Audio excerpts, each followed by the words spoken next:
내가 쓰지 않은 서류, 내가 모르는 서명, 그 모든 시작이 이 찢어진 조각에서 드러났습니다. 병원 복도는 늘 그랬듯 분주했다.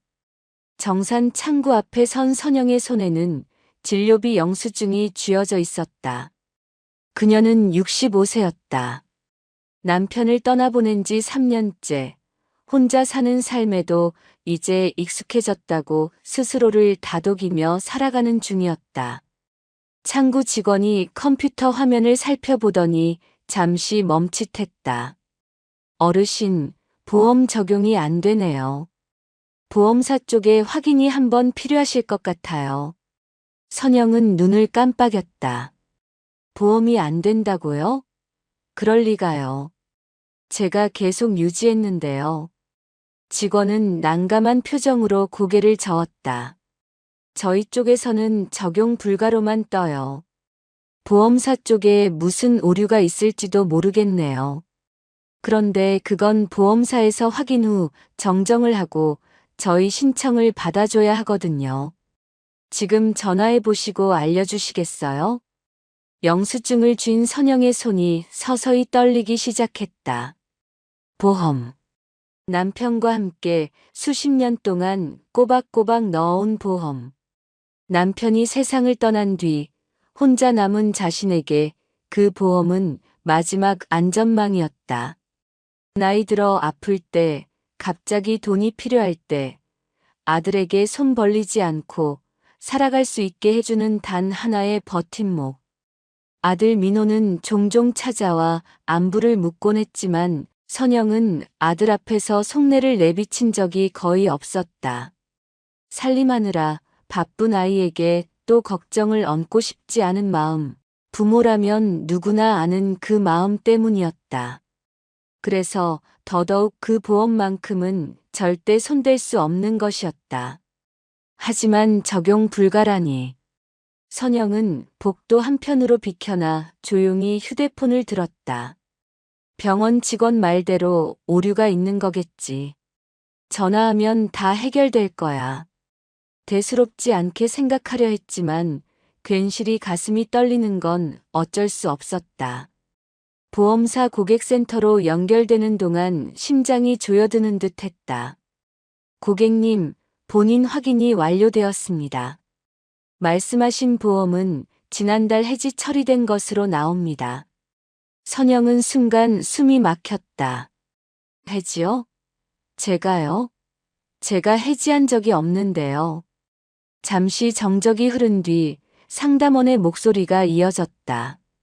기록상 지난달 중순 고객님 방문으로 해지 처리된 것으로 되어 있습니다. 그 말이 떨어지는 순간 선영의 다리가 휘청했다. 지난달 중순. 그때 그녀는 일주일 가까이 병원에 입원해 있었다. 보험사에 갈 수도 서류를 제출할 수도 없었다. 제가 그때 병원에 있었어요.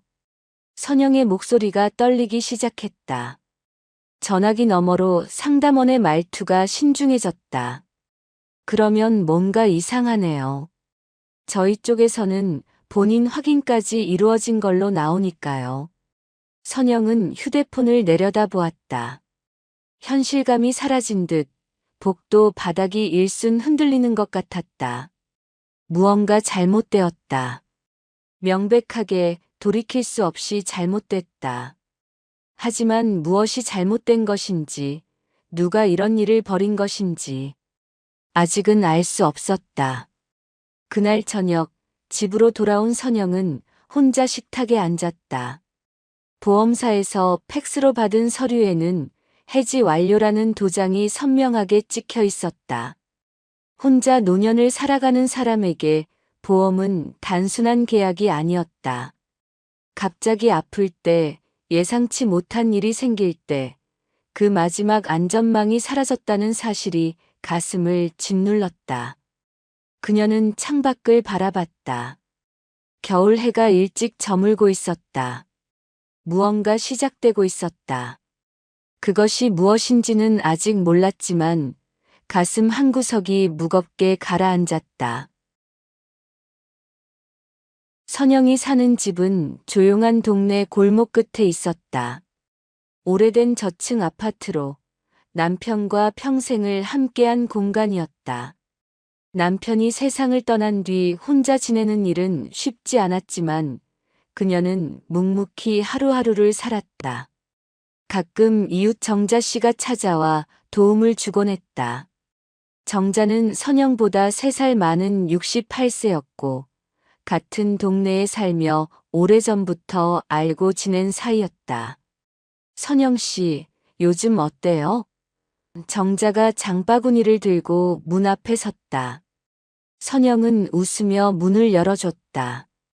그냥 그렇지 뭐. 들어와요. 두 사람은 부엌에서 차를 마시며 이야기를 나눴다. 선영에게는 아들이 하나 있었다. 민호 42살. 결혼은 했지만 아내와는 별거 중이었고 가끔 어머니를 찾아왔다. 평소 민호는 친절했다. 전화를 자주 하지는 않았지만 큰일이 있을 때마다 나타나 도와주곤 했다. 엄마, 요즘 괜찮아? 민호가 집에 들렀을 때 물었다. 선영은 고개를 끄덕였다. 응, 괜찮아. 내가 바쁜데 자주 올 필요 없어. 민호는 냉장고를 열어 음료수를 꺼내며 말했다. 엄마 혼자 계시니까 걱정돼서요. 서류 같은 거 있으면 언제든 말씀하세요. 제가 챙겨드릴게요. 선영은 고마워했다. 아들이 성실하지 않다고 생각한 적은 없었다. 다만 가끔 그의 말투에서 피로함이 느껴질 때가 있었다. 마치 의무를 다하는 듯한. 최근 몇 달 사이 민호는 투자했던 사업이 무너지면서 빚에 시달리고 있다는 이야기를 흘린 적이 있었다. 채권자들의 독촉 전화가 잦아졌다는 말도 들렸다. 하지만 구체적인 건 말하지 않았고 선영도 깊이 묻지 않았다. 며칠 뒤 선영은 서랍을 정리하다가 서류 봉투 하나를 발견했다. 예전에 민호가 가져갔던 보험 서류들이었다. 그는 엄마, 이거 제가 정리해서 돌려드릴게요 라고 했었다. 그런데 봉투 안에는 일부만 돌아와 있었다. 선영은 고개를 갸웃하며 봉투를 닫았다. 별일 아니겠지. 아들이 필요해서 보관하고 있는 걸 거야. 그렇게 생각했다. 병원에서 돌아온 지 사흘째 되던 날, 선영은 보험사에 전화를 걸었다. 제 보험 해직원 때문에 전화드렸어요. 제가 직접 해지한 게 아닌 것 같은데 확인 좀 해주실 수 있을까요? 상담원은 잠시 기록을 확인하더니 답했다. 고객님, 여기 기록상으로는 방문 처리하셨다고 되어 있습니다. 신분증도 확인했고 서명도 받았다고 나와요. 선영은 목소리를 가다듬었다. 그런데 저는 그 날짜에 병원에 입원해 있었어요. 갈 수가 없었단 말이에요. 상담원의 목소리가 약간 난처해졌다. 그렇다면 혹시 대리인이 처리하신 건 아닐까요? 위임장이 있으면 가능하거든요. 위임장. 선영은 그런 걸 쓴 기억이 없었다. 전화를 끊은 뒤 선영은 집안 곳곳을 뒤지기 시작했다. 서랍, 장롱, 서재. 어디 보험 서류가 더 있지 않을까? 민호가 예전에 가져갔던 서류들이 혹시 어딘가 남아있지 않을까 싶어 침대 밑 오래된 상자까지 꺼냈다. 그러다 상자 모서리에 구겨진 채 끼어있던 찢어진 종이 한 조각을 발견했다. 종이는 절반만 남아있었고 위쪽에 보험 해지 위임장이라는 글자가 희미하게 보였다. 아래쪽에는 누군가의 서명이 있었다. 선영은 그 글씨를 자세히 들여다봤다. 자신의 이름이었다.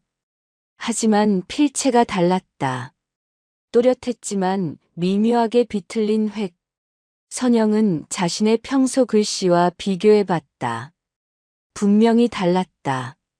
그녀의 글씨는 더 둥글고 느렸다. 이 글씨는 빠르게 쓴 듯 날카로웠다. 선영은 종이 조각을 손에 쥐고 오래 앉아 있었다. 머릿속이 복잡했다. 이게 무슨 의미일까? 누군가 내 이름을 흉내낸 걸까? 아니면 내가 기억을 못하는 걸까? 그녀는 달력을 펼쳤다. 서류에 적힌 해지 날짜는 지난달 17일이었다. 선영은 그날 무엇을 했는지 떠올려 봤다. 17일. 병원 수술 후 회복 중이었다. 병실에 누워 창밖을 보던 기억이 났다. 민호가 한 번 찾아와 과일을 놓고 갔던 때가 그 즈음이었던가. 어쨌든 그날 나는 보험사에 갈 수 없었다. 절대로. 며칠 뒤 민호가 다시 집에 들렀다. 선영은 조심스럽게 물었다. 민호야, 혹시 지난달에 내 보험 관련해서 뭐 처리한 거 있어? 민호는 TV를 보다 말고 고개를 돌렸다. 보험이요? 아니요, 왜요? 선영은 종이 조각을 꺼내 보여줬다. 이게 뭔지 알아? 민호는 잠깐 종이를 보더니 고개를 저었다. 모르겠는데요. 오래된 서류 아니에요? 그리고 덧붙였다. 엄마 요즘 좀 깜빡하시잖아요. 병원비 계산서도 2번이나 잃어버리셨잖아요. 선영은 아무 말도 하지 못했다. 아들의 말이 맞았다. 최근 들어 물건을 어디 뒀는지 잊을 때가 있었다. 하지만 이건 다른 문제 같았다. 뭔가 더 큰 것이 있는 것만 같이 느껴졌다. 다음 날 아침 선영은 이웃 정자를 만났다. 장을 보러 다녀오는 길에 만났다. 선영 씨, 안색이 안 좋아 보이네요. 정자가 걱정스럽게 물었다. 선영은 잠시 망설이다가 보험 해지 이야기를 꺼냈다. 내가 보험을 해지했다는데 기억이 안 나요. 이상하지 않아요? 정자는 고개를 갸웃했다. 어머, 그럴 수도 있죠. 나이 들면 그런 일 많아요. 저도 요즘 뭐 하려다가 잊어버릴 때 많거든요. 선영은 고개를 저었다. 아니, 그게 아니라 그 날짜에 나는 병원에 있었어요. 해지하러 갈 수가 없었다고요. 정자는 잠시 생각하더니 말했다. 그럼 혹시 민호가 대신 처리한 거 아닐까요? 아들이 어머니 일 챙겨주는 거 당연하잖아요. 선영은 답하지 못했다. 그럴 수도 있다. 민호가 자신을 위해 해지한 걸 수도. 하지만 왜 말을 안 했을까? 그리고 왜 서명이 이렇게 이상할까? 집에 돌아온 선영은 서류를 다시 꺼내 들여다봤다.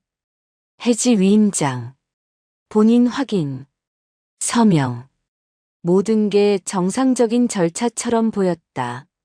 하지만 그녀의 직감은 계속 불편했다. 뭔가 잘못됐다. 분명히.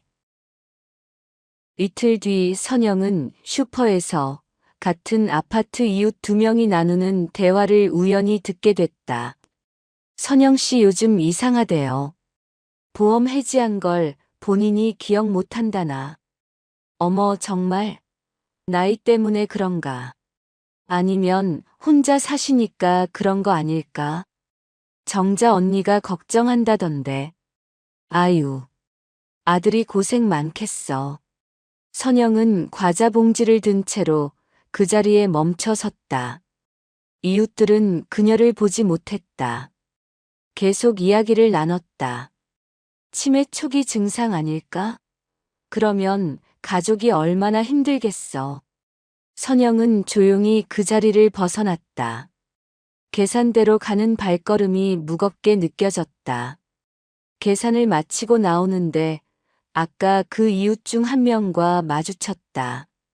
이웃은 잠깐 선영을 보더니 어색하게 웃으며 고개만 까딱하고 지나쳤다. 평소 같으면 선영 씨, 장 보세요?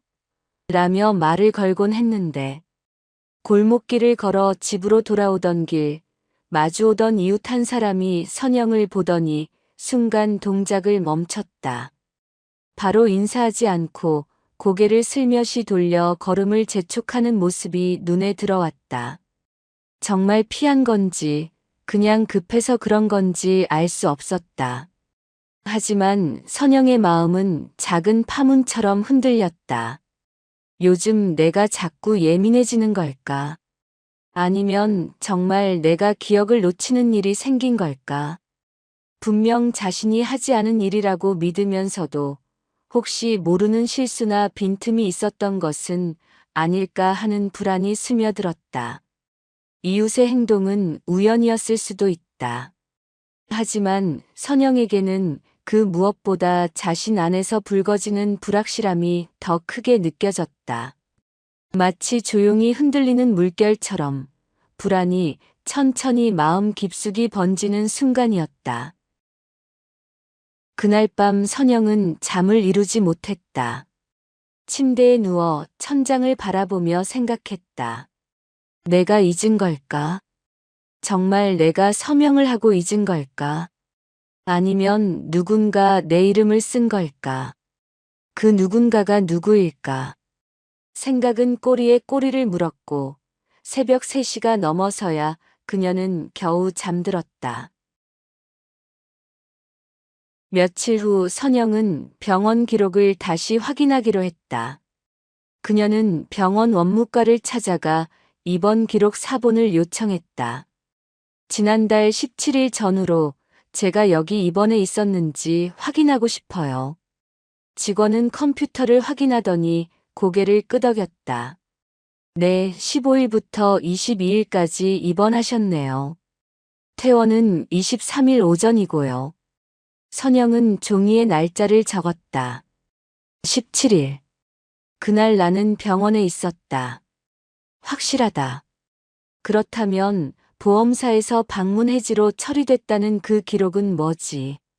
집에 돌아온 선영은 핸드폰을 꺼내 문자 메시지를 뒤졌다. 보험사에서 온 알림 문자가 있을 거라 생각했다. 그리고 찾아냈다.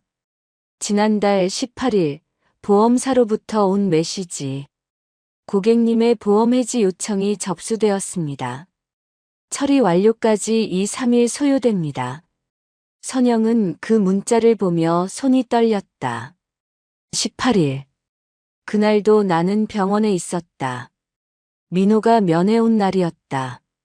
그는 과일 바구니를 들고 와서 30분쯤 앉아 있다 갔다. 그때 그는 엄마 서류 정리 좀 해둘게요. 라고 말했었다. 선영은 그게 무슨 의미인지 몰랐다. 퇴원 후 정리하면 되니까 그냥 고맙다고 답했었다. 찢어진 위임장 조각을 다시 꺼내보며 선영의 속은 한 번 더 뒤집혔다. 분명 누군가 자신의 이름을 쓰고 무언가 중요한 걸 처리했다는 사실이 선명해졌다. 하지만 한편으로는 의심과 혼란이 뒤섞여 머릿속이 복잡해졌다. 설마 내가 정말 기억을 못하는 걸까? 아니야, 그럴 리가 없는데. 책상 위에 흩어진 서류들을 하나씩 다시 정리하던 선영은 문득 다른 생각에 꽂혔다. 해지를 누가 했든 그럼 그 돈은 어디로 갔을까? 처음에는 누가 해지했는가에만 집중했지만 갑자기 그 다음 단계가 떠오른 것이다. 선영은 보험사에 문의해야겠다는 생각이 들었다. 하지만 단서를 먼저 더 찾고 싶었다. 그동안 민호가 가져갔다 돌려놓은 종이봉투, 남편과 함께 정리해둔 오래된 서류철, 그 안을 천천히 다시 뒤적였다. 그러다 선영은 작은 메모 크기의 종이 한 장을 발견했다. 찢긴 흔적이 있어 원래 더 컸던 문서의 조각처럼 보였다. 그 종이는 은행 거래 내역의 상단 일부였다. 날짜와 금액 중 일부만 남아있었고 내역에는 흐릿하게 입금이라는 글자만 겨우 읽혔다. 전체 금액도 계좌번호도 보이지 않았다. 혹시 환급금? 아니겠지. 내 계좌로 들어온 적이 없는데. 혼란이 더 깊어지던 찰나 선영은 보험사에 전화를 걸었다. 이미 해지 사실까지 드러난 상황, 확인해야 했다. 몇 차례 본인 인증 절차가 지난 뒤 상담원이 담담한 목소리로 말했다. 고객님, 지난달 중순 해지되면서 환급금이 지정 계좌로 입금된 걸로 확인됩니다. 순간 선영의 등줄기가 서늘해졌다. 지정 계좌요? 제 계좌가 아닌가요? 고객님이 해지 시 작성하신 계좌로요. 뒷자리 일부만 말씀드리면 2357입니다. 그 숫자를 듣는 순간 선영의 손끝에서 힘이 빠졌다. 그 번호는 자신의 계좌와 단 한 자리도 맞지 않았다. 혹시 아들이 알까? 선영은 손이 떨리는 걸 느끼며 전화를 걸었다. 민호야, 지금 통화 괜찮니?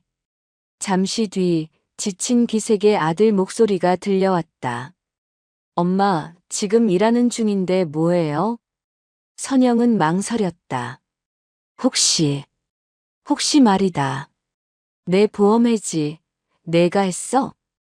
짧은 침묵. 그리고 곧바로 터져나오는 숨막히는 반응. 엄마, 또 그 얘기예요? 민호의 목소리가 단단하게 굳었다. 지난번에도 그러시더니 왜 자꾸 제가 했다고 생각하세요? 엄마 요즘 너무 예민해졌어요. 선영은 당황했다. 그게 아니라 내가 한 적이 없어서 혹시나. 그러나 민호는 말을 끊었다. 엄마가 기억을 못하는 걸 왜 제가 뒤집었어요? 저 지난달에 병원비도 많이 냈잖아요. 엄마 아픈 거 챙기느라 회사도 조퇴했고요. 점점 더 몰아붙이는 목소리. 솔직히 엄마 요즘 이상해요. 자꾸 없던 일을 만들고 기억 못하는 걸 제 탓으로 돌리고. 이러면 저도 힘들다니까요.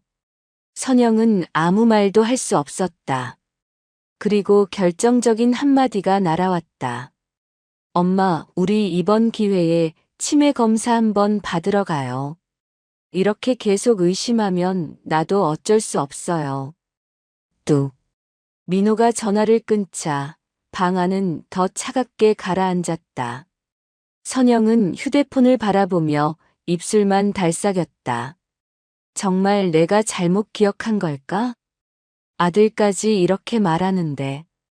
그러나 가슴 깊은 곳에서 무언가가 또렷하게 속삭이고 있었다. 아니다. 분명 뭔가 잘못됐다. 민호도 정자도 병원 사람들도 모두 내가 나이 들어 헷갈린다고 생각한다. 하지만 선영은 알았다. 자신은 헷갈리지 않았다. 기억은 분명했다. 그날 병원에 있었고 보험을 해지하지 않았다. 그렇다면 누가 한 거지? 그 질문은 점점 좁혀졌다. 그리고 그 끝에는 한 사람이 있었다. 믿고 싶지 않은 사람. 다음 날 아침 선영은 결심했다. 감정에 휩쓸리지 않고 정확하게 확인하기로. 그녀는 보험사에 다시 전화를 걸었다. 이번엔 더 구체적으로 물었다. 해지 당일 방문한 사람의 신분증 사본을 받을 수 있을까요? 상담원은 난처해했다. 그건 본인 확인 절차라 외부로 제공하기 어렵습니다만 선영은 차분히 설명했다. 제가 그날 병원에 입원해 있었어요. 방문할 수 없었단 말이에요. 직원은 이전과 동일하게 대답했다. 고객님의 위임장과 필요한 여타 서류를 지참한 대리인이 방문하셨다면 해지가 가능합니다. 혹시 여기에 대해 인지하고 계신 바가 있을까요? 선영은 숨을 한 번 크게 들이쉬고 담담하게 대답했다. 저는 위임장을 작성한 적이 없습니다. 그렇다면 누군가 제 신분을 도용한 겁니다. 확인이 필요해요. 상담원은 잠시 고민하더니 답했다. 그렇다면 금융감독원에 민원을 넣으시는 게 정확합니다. 조사를 시작하면 저희가 자료를 확인할 수 있어요. 선영은 전화를 끊고 컴퓨터 앞에 앉았다. 금융감독원의 민원 올리는 법에 대해 한참 찾아보고 공부해야 했다. 마침내 금융감독원 홈페이지에 접속해 민원 신청서를 작성하기 시작했다. 손이 떨렸지만 또박또박 사실을 적어 내려갔다. 본인은 해당 날짜에 병원에 입원 중이었으며 보험 해지를 요청한 사실이 없음. 서명도 본인 것이 아님. 신분 도용 가능성 있음. 병원 입원 기록 사본과 본인 서명 샘플도 첨부 파일로 올렸다. 제출 버튼을 누르는 순간 그녀는 긴 한숨을 내쉬었다. 돌아올 수 없는 강을 건너는 기분이었다. 며칠 후였다. 집 초인종이 울리자 선영은 가슴이 철렁 내려앉는 걸 느꼈다. 문을 열자 민호가 서 있었다. 표정은 굳어 있었고 손에는 병원 로고가 찍힌 서류 봉투가 들려 있었다. 엄마, 잠깐 얘기 좀 해요. 민호는 집 안으로 들어오며 신발만 벗고 곧장 거실로 향했다. 선영이 어색하게 미소 지으며 물었다. 무슨 일로 왔니? 민호는 준비해온 말을 꺼내듯 봉투를 들었다. 엄마, 지난번 통화 이후에 제가 치매 검사 예약 잡았어요. 이대로 두면 엄마도 힘들고 저도 너무 힘들어요. 그 순간 선영의 손끝이 떨렸다. 치매 검사. 민호는 단호하게 고개를 끄덕였다. 엄마 요즘 자꾸 기억을 못하시고 없던 일을 있다고 하고 이건 정말로 검사를 받아봐야 하는 문제예요. 엄마 지금 상태로는. 선영은 그 말을 끊었다. 목소리는 낮았지만 눈빛이 흔들리고 있었다. 민호야. 나도 그게 걱정돼. 그래서 더 확실히 하고 싶어. 민호는 선영 씨의 겉옷을 챙기며 돌아섰습니다. 엄마가 거부하실까 걱정했는데 잘 됐네요. 얼른 나가요. 선영은 아무 말 없이 봉투를 꺼내 식탁 위에 올려놓았다.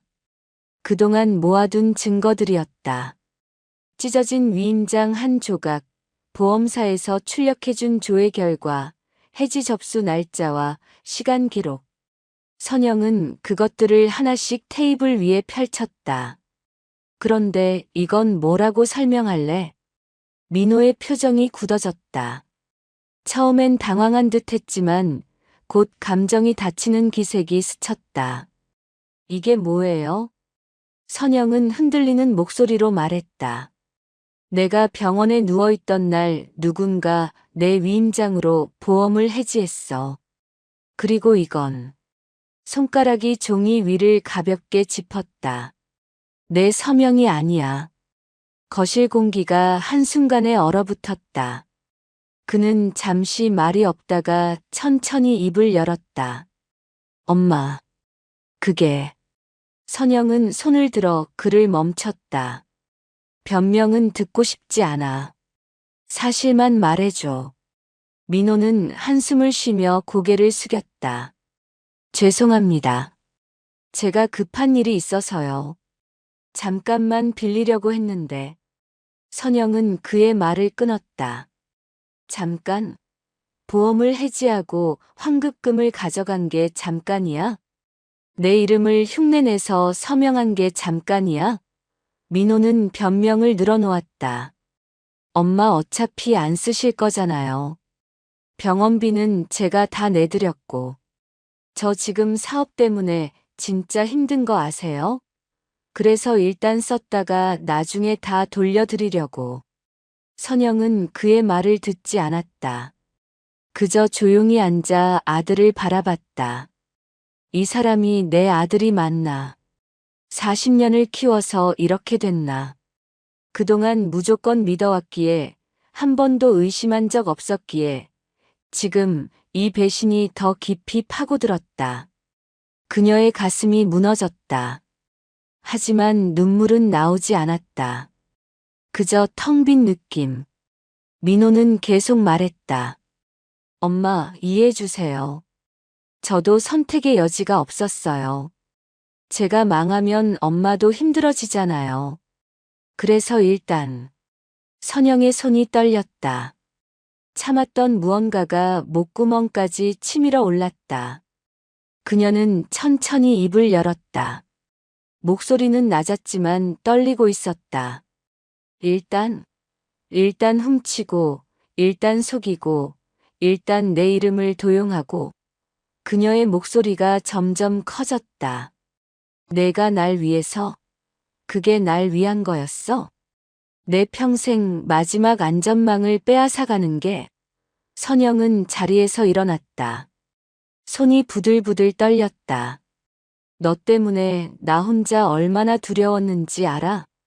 보험 없이 어떻게 하나. 혹시 아프기라도 하면 어쩌나.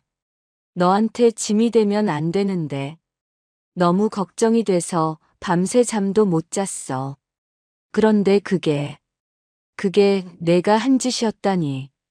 그녀의 눈에 마침내 눈물이 맺혔다. 하지만 슬픔보다는 분노였다. 내가 가져간 건 돈만이 아니야. 내가 너를 믿었던 40년이야. 내가 혼자 늙어가면서도 그래도 아들은 있으니까라고 생각했던 그 믿음이야. 그걸 다 가져갔어. 이제 선영에게 남은 건 텅 빈 노년과 깨진 믿음뿐이었다. 선영은 손을 들어 그를 멈췄다. 그만해.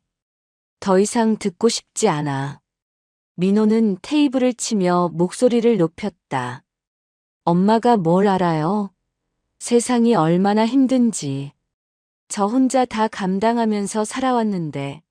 선영은 차분하게 답했다.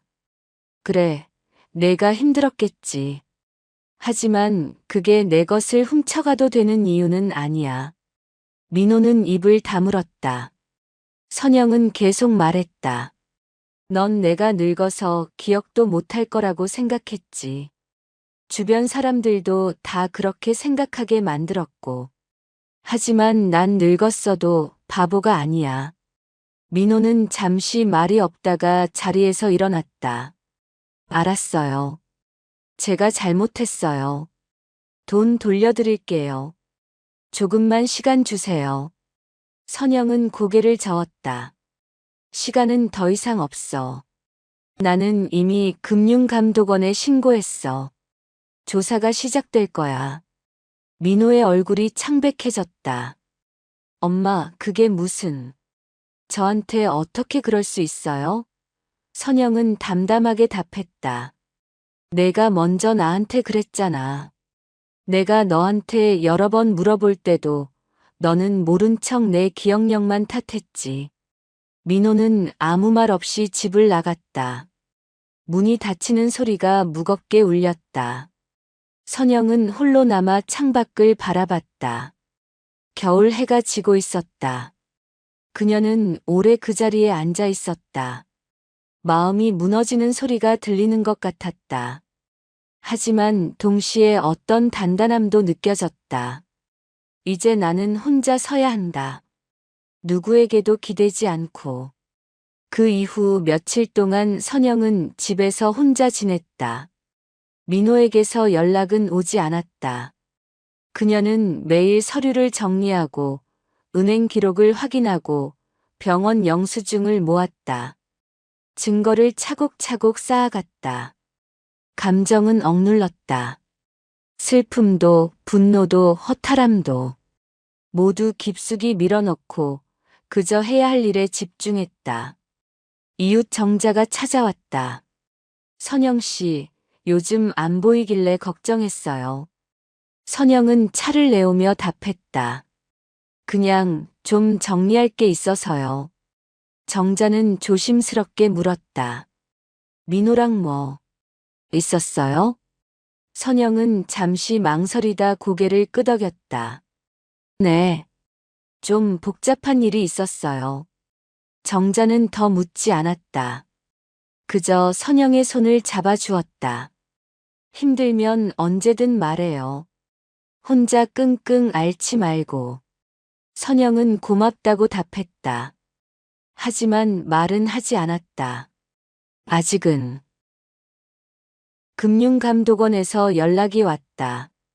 조사가 시작됐고 보험사 측에 자료 제출을 요청했다는 내용이었다. 선영은 안도의 한숨을 쉬었다. 진실이 밝혀질 것이다. 시간이 걸리겠지만 그녀는 그 시간을 견디기로 했다. 한 달 후 보험사에서 정식 사과문이 도착했다. 선영은 봉투를 뜯으며 손이 떨렸다. 편지를 펼치자 또박또박 찍힌 글자가 눈에 들어왔다. 조사 결과 해지 당시 제출된 위임장과 신분증 사본에 중대한 위조 정황이 확인되었다는 내용이었다. 위임장에 적힌 서명은 필적 감정 결과 선영의 필적과 명백히 달랐고 첨부된 신분증 역시 복사본이었다. 해지 접수일과 시각에 대해서도 적혀 있었다. 그 시간 선영이 병원에 입원 중이었다는 사실은 진료 기록과 병원 측 확인으로 증명되었고 지점 CCTV에 찍힌 방문자의 체형과 걸음걸이 또한 선영과 전혀 일치하지 않는다는 결론이었다. 편지를 읽는 내내 선영은 가슴을 쓸어내렸다. 내가 잘못 기억한 게 아니었구나. 내 정신이, 내 기억이 무너진 게 아니었어. 보험사는 해지를 취소하고 환급금 전액을 원상 회복하겠으며 위조 서류를 이용한 해지 시도에 대해 법적 조치를 진행하겠다고 약속했다. 선영은 그 편지를 읽으며 긴 숨을 내쉬었다. 이겼다. 정확히는 진실이 이겼다. 그녀는 소리내어 울지 않았다. 그저 조용히 앉아 창밖을 바라봤다. 겨울이 지나고 봄이 오고 있었다. 마당의 매화나무에 꽃망울이 맺히기 시작했다. 며칠 후 민호에게서 문자가 왔다. 엄마, 죄송합니다. 제가 잘못했습니다. 선영은 그 문자를 읽고 답장하지 않았다. 용서는 아직 이르다. 어쩌면 영원히 오지 않을 수도 있다. 그건 중요하지 않았다. 중요한 건 그녀가 스스로를 지켜냈다는 사실이었다. 그날 저녁 늦은 시각 현관 밖에서 인기척이 들렸다. 아들 민호였다. 어둠 속에 민호가 서 있었다. 그는 현관 앞에서 망설이고 있었다. 한참을 그렇게 서 있더니 초인종을 눌렀다. 딩동. 소리가 집안에 울렸다. 선영은 움직이지 않았다. 민호는 다시 초인종을 눌렀다. 2번, 3번. 그리고 문 너머로 작은 목소리가 들렸다. 엄마, 저예요. 민호예요. 문 좀 열어주세요. 선영은 현관 쪽을 바라봤지만 발을 떼지 않았다. 민호는 한참을 기다렸다. 엄마, 제가 잘못했어요. 정말 죄송해요. 한 번만 얘기 좀 해요. 그의 목소리는 떨리고 있었다. 하지만 선영은 대답하지 않았다. 그저 어둠 속에서 조용히 서 있을 뿐이었다. 민호는 문 앞에서 10분쯤 더 있었다. 가끔 문을 가볍게 두드리기도 했다. 하지만 안에서 아무 반응이 없자 결국 그는 발걸음을 돌렸다. 발소리가 멀어져 갔다. 선영은 창가에서 민호가 골목 끝으로 사라지는 것을 지켜봤다. 그의 등이 구부정해 보였다. 그녀의 가슴 한구석이 무거웠지만 문을 열지 않은 것을 후회하지는 않았다. 아직은 아니다. 아직은 준비가 안 됐다. 선영은 창문을 닫고 거실 불을 껐다. 고요 속에서 그녀는 자신의 숨소리만 들었다. 선영은 복지센터를 찾았다. 그곳에서 노년기 자산관리 교육 프로그램에 등록했다. 강사는 친절하게 설명했다. 어르신들이 많이 당하시는 게 금융 사기와 가족 간 재산 분쟁이에요. 본인 권리를 아는 게 중요합니다. 선영은 고개를 끄덕이며 메모했다. 배우고 싶었다. 다시는 속지 않기 위해. 교육이 끝난 후 선영은 상담 선생님과 이야기를 나눴다. 힘든 일이 있으셨나 봐요. 선생님이 조심스럽게 물었다. 선영은 고개를 끄덕였다. 네. 하지만 이제 괜찮아요. 제가 저를 지킬 수 있다는 걸 알았으니까요. 선생님은 미소 지었다. 그게 가장 중요한 거예요. 스스로를 지킬 수 있다는 자신감. 집으로 돌아오는 길, 선영은 골목길을 천천히 걸었다. 봄 햇살이 따뜻했다. 매화꽃 향기가 은은하게 풍겼다. 그녀는 걸음을 멈추고 하늘을 올려다봤다. 구름이 천천히 흘러가고 있었다. 선영은 작게 미소 지었다. 앞으로 어떻게 살아갈지는 모른다. 민호와의 관계가 회복될지도 모른다. 하지만 한 가지는 확실했다. 이제 그녀는 누구에게도 기대지 않는다. 스스로 설 수 있다. 며칠 후 정자가 다시 찾아왔다. 선영 씨, 얼굴이 좋아 보여요. 선영은 웃으며 답했다. 그런가요? 요즘 좀 괜찮아졌어요. 두 사람은 아파트 앞 벤치에 앉아 차를 마셨다. 매화꽃이 바람에 흔들렸다. 정자가 물었다. 민호랑은 어떻게 됐어요? 선영은 잠시 생각하다 답했다. 아직 연락은 안 하고 있어요. 시간이 필요할 것 같아요. 서로에게. 정자는 고개를 끄덕였다. 그래요. 서두를 필요 없어요. 해질 무렵 선영은 혼자 마당에 나왔다. 석양이 하늘을 붉게 물들이고 있었다. 그녀는 의자에 앉아 그 풍경을 바라봤다. 조용했다. 하지만 외롭지 않았다. 혼자라는 것과 외롭다는 것은 달랐다. 그녀는 이제 그 차이를 알았다. 혼자여도 괜찮다. 내가 나를 지킬 수 있다면. 밤이 오고 별이 떴다. 선영은 집 안으로 들어가 불을 켰다. 부엌에서 저녁을 준비하며 라디오를 틀었다. 조용한 음악이 흘렀다. 그녀는 혼자 밥을 먹으며 생각했다. 내일은 뭘 할까?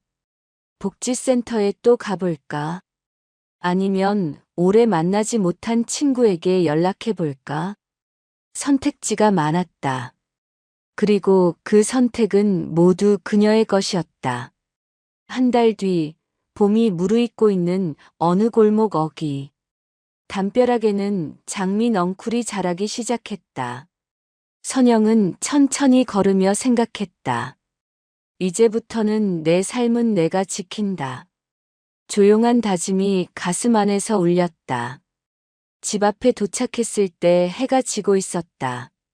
선영은 현관문을 열고 안으로 들어갔다. 집은 여전히 조용했지만 따뜻했다.